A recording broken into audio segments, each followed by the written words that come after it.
Hello दोस्तों, कैसे हैं आप सब दोस्तों। जैसे कि मैंने अपने प्रीवियस वीडियो में आपको बताया था कि एएलपी साइको में कौन कौन से टेस्ट बैटरीज आते हैं, और मैंने ये भी बताया था कि जो भी जितने भी टेस्ट बैटरीज हैं सभी के ऊपर में मैं डिटेल से वीडियो आपको बताऊंगा। तो आज मैं दोस्तों उसी में से एक जो है जिसे फॉलोइंग डायरेक्शंस कहते हैं, तो उसके ऊपर मैं आज का क्वेश्चन लेकर के आया हूँ। तो आज हम लोग डिटेल में देखेंगे कि इसमें किस तरीके के क्वेश्चन आते हैं, और वीडियो को दोस्तों लास्ट तक जरूर देखें। अगर इसमें कोई अगर डाउट रहता है तो हमें कमेंट बॉक्स में जरूर बताएं दोस्तों। चलिए स्टार्ट करते हैं। दोस्तों देख सकते हैं कि इसमें जो है एक तरीके का सर्कुलर जो है इस तरीके की डायग्राम दी जाएगी, और इसके ऊपर में आपको 10 क्वेश्चंस दिए रहते हैं, जिसमें कि आपको 5 मिनट टोटल समय मिलता है। 5 मिनट में आपको 10 क्वेश्चंस अटेम्प्ट करने रहते हैं। तो हम लोग देखेंगे कि इसको सॉल्व कैसे किया जाता है। और इसमें दो तरीके का आता है क्वेश्चन, जिसमें कि हम आज जो है एक तरीके का क्वेश्चन आपके साथ शेयर कर रहा हूँ। फिर नेक्स्ट वीडियो में जो है second type of question discuss करेंगे दोस्तों। तो दोस्तों देख सकते हैं कि इसमें जो है मेन आपको डायरेक्शंस का थोड़ा सा ज्ञान होना चाहिए। अगर आप मान लीजिए CBT 1 CBT 2 अगर आपने दिया है, क्लियर किया है, तो तभी आप इसके लिए एलिजिबल है। तो आपको जरूर ही पता होगा कि नॉर्थ साउथ ईस्ट वेस्ट जो है वो किधर होता है। तो फिर से मैं एक बार बता दूं कि जो ऊपर वाला है डायरेक्शन नॉर्थ हो गया, साउथ हो गया, और जो राइट साइड में है ये ईस्ट हो गया, और इधर जो है लेफ्ट वाला वेस्ट हो गया, और इसके बीच वाला जो होता है ये नॉर्थ ईस्ट हो जाता है। जो आपका इसके बीच वाला है ये नॉर्थ वेस्ट हो जाता है। जो इस दोनों के बीच में है ये साउथ ईस्ट, और ये साउथ वेस्ट हो जाएगा। तो ये जो है इतनी आपको पता होनी चाहिए, और इसके साथ साथ ये जो है पता होना चाहिए कि क्लॉकवाइज और एंटी क्लॉकवाइज, जिसे दक्षिणावर्त या बायां कहते हैं। तो ये जो है क्लॉकवाइज हो गया कि घड़ी के दिशा में आपको मूव करना है, इसे क्लॉकवाइज कहते हैं। हिंदी में इसे दक्षिणावर्त भी कहते हैं दोस्तों। वहीं पे एंटी क्लॉकवाइज की बात करें तो जिसे वामावर्त कहते हैं, तो ये घड़ी के विपरीत दिशा में हो गया। तो इसी कॉन्सेप्ट पे दोस्तों इसका सारा जो है सवाल हम लोग सॉल्व कर पाएंगे। तो चलिए इसका जो है पहला सवाल हम लोग देखते हैं कि क्या है। दोस्तों यहाँ पे हिंदी इंग्लिश दोनों में दिया हुआ है। जो भी आपको कंफर्टेबल हो उसमें आप पढ़ सकते हैं। जैसे कि select the smallest number and move in the clockwise direction towards the largest number. What is the smallest even number in this path. तो बोला जा रहा है कि स्मॉलेस्ट नंबर को, जो छोटी संख्या है, उसे चूज कीजिए, और उससे क्लॉकवाइज डायरेक्शन में बड़ी संख्या की तरफ, जो इसमें इस टेबल में जो बड़ी संख्या दिया हुआ है उस तरफ मूव कीजिए, क्लॉकवाइज में मतलब दक्षिणावर्त में। और इस बीच में इस पाथ में जो है जो स्मॉलेस्ट इवन नंबर आ रहा है, what is the smallest even number on this path.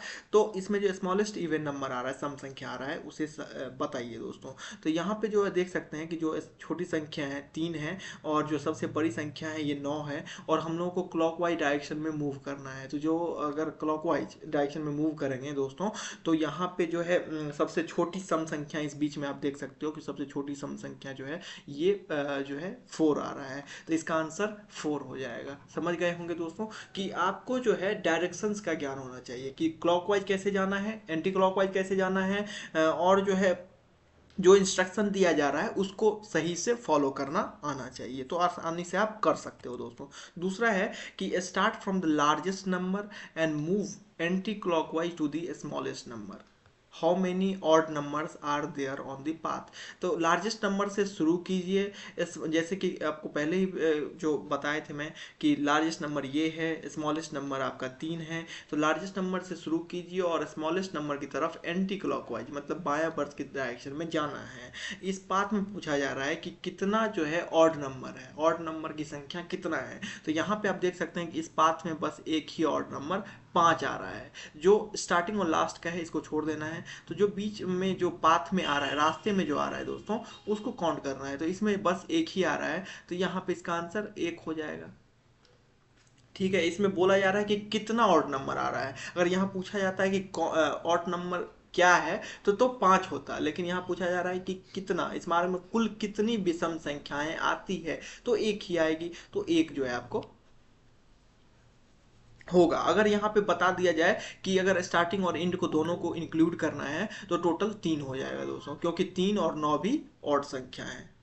ये चीजें आपको कंसीडर करना है। After mutually exchanging the number placed at south and west, the number placed at the right of V. बोल रहा है कि जो नंबर साउथ और वेस्ट में जो नंबर दिया हुआ है, तो साउथ हो गया आपका दोस्तों, यहाँ पे देखिए ये साउथ है और जो ये है वेस्ट। तो साउथ और वेस्ट के नंबर को एक्सचेंज कर देना है, मतलब यहाँ पे 5 कर देना है इसको, और इसको 3 कर देना है। ठीक है। अब बोला जा रहा है कि number placed at the right of भी, भी के जो है दाहिने तरफ, भी के दाहिने तरफ कौन सा नंबर है, दाहिना मतलब आपको क्लॉकवाइज में मूव करना है। तो यहाँ पे 5 हो जाएगा इसका आंसर, बी के दाहिने तरफ जो है 5 हो गया, क्योंकि नंबर को हमने पहले एक्सचेंज कर दिया था। ठीक है। नेक्स्ट क्वेश्चन चलते हैं दोस्तों। उत्तर पूर्व और दक्षिण पश्चिम दिशाओं में जो संख्या है उसका गुणनफल क्या है।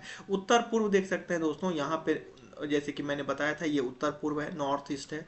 और दक्षिण पश्चिम की अगर बात करें तो ये दोस्तों दक्षिण पश्चिम हो गया, साउथ वेस्ट हो गया। तो इस दोनों संख्याओं का गुणनफल मतलब 6 और यहाँ भी 6 है, तो दोनों 6 को गुना कर देंगे तो कितना हो जाएगा दोस्तों 36। इसका आंसर 36 हो जाएगा। नेक्स्ट क्वेश्चन पे चलते हैं। What is the average of all even number. तो यहाँ पे इवन नंबर देख सकते हैं आप दोस्तों कौन कौन सा है। अगर यहाँ 4 से स्टार्ट करें, 4 है, फिर 6 है, फिर 8 है, फिर 6 है। तो 6 4 10 8 18 6 24, 24 हो गया। इसको 4 से डिवाइड कर देंगे मतलब 6 हो जाएगा। ये जितने भी इवन नंबर है उसका एवरेज जो है 6 आएगा दोस्तों।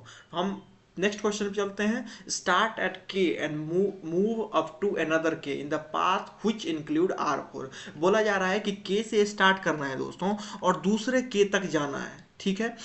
के से स्टार्ट कीजिए और नेक्स्ट के तक जाइए, इस बीच में R4 आना मैंडेटरी है। ऐसे पाथ से जाइए जहां R4 आए। तो बोला जा रहा है कि मिडिल नंबर क्या होगा इस पाथ का। तो इस के से अगर जाते हैं और मान लीजिए कि इस के तक आते हैं तो R4 आना मैंडेटरी है। अगर इधर से जाएंगे दोस्तों तो R4 नहीं आएगा। तो इसके लिए हमको क्लॉकवाइज डायरेक्शन में मूव करना पड़ेगा। तो क्लॉकवाइज डायरेक्शन में जाने के बाद बोला जा रहा है कि इस पाथ का मिडिल नंबर क्या होगा। तो मिडिल नंबर यहाँ देख सकते हैं कि मिडिल नंबर 5 है, तो इसका आंसर 5 हो जाएगा। दोस्तों क्वेश्चंस बहुत इजी आते हैं, बस आपको जो इंस्ट्रक्शंस आपने अगर कहीं मिस किया तो आंसर्स जो है आपका सही गलत आ जाएगा। तो इंस्ट्रक्शन को सही से पढ़ना है और उसके हिसाब से जो है आप अपना मूवमेंट कर सकते हैं दोस्तों। तो आप जो है सही डायरेक्शन में जो है आप जाओगे। नेक्स्ट क्वेश्चन है। If either an alphabet is placed opposite to the same alphabet, the answer is the even number which is placed opposite to the same number।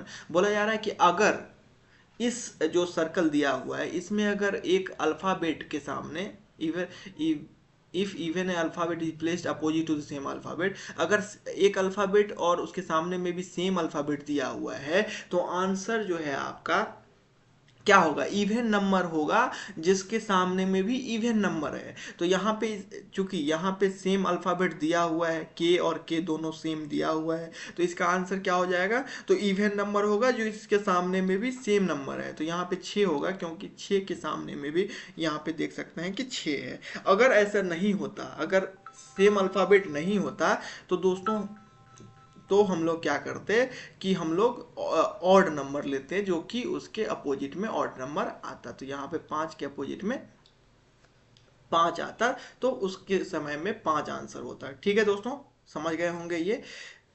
Next question चलते हैं। Start from the west and travel in the anticlockwise direction to the north east. तो हम लोगों को waste से start करना है। Waste हो गया दोस्तों, यहाँ देख सकते हैं ये वेस्ट है। वेस्ट से स्टार्ट करना है और एंटी क्लॉकवाइज डायरेक्शन में नॉर्थ ईस्ट तक जाना है। तो यहाँ से स्टार्ट करोगे और नॉर्थ ईस्ट तक यहाँ तक जाएंगे एंटी क्लॉकवाइज में, तो बाएं बर डायरेक्शन में जाना है, बामा पर देख सकते हो। तो largest number in the path क्या हो जाएगा, इस पाथ में सबसे बड़ी संख्या क्या आ रही है, तो 9 आ रही है, तो इसका आंसर 9 होगा। नेक्स्ट क्वेश्चन पे हम लोग चलते हैं। By exchanging H8 with R4 the number right of east is.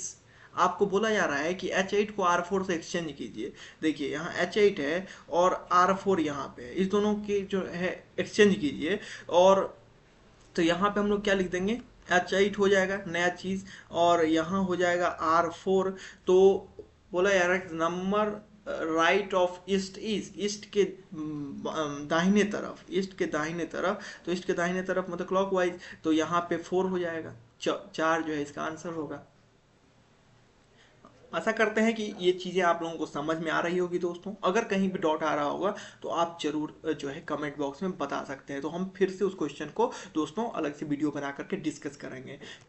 ठीक है, start from the north, move 135 degree right handedly. बोला जा रहा है कि नॉर्थ से स्टार्ट कीजिए और 135 डिग्री राइट हैंडेडली जाइए, मतलब दाहिना तरफ 135 डिग्री जाइए। तो आपको पता होगा दोस्तों कि ये जो है ये 90 डिग्री होता है, एक राइट एंगल जो है 90 डिग्री होता है, तो उसमें 45 डिग्री और जब जाओगे तो 135 डिग्री होगा। तो यहाँ जो हम आ गए तो ये 135 डिग्री हो गया। The number opposite to the final position, तो ये हमारा फाइनल डेस्टिनेशन हो गया। इसके अपोजिट में बोला जा रहा है कौन सा नंबर होगा, तो इस लाइन को जो है सीधा आपको एक्सटेंड करना है। इस लाइन को सीधा एक्सटेंड करोगे तो ये जो है नंबर हमारा वो हो गया अपोजिट में, तो इस ये आंसर हो जाएगा हमारा। तो 4 जो है इसका आंसर होगा।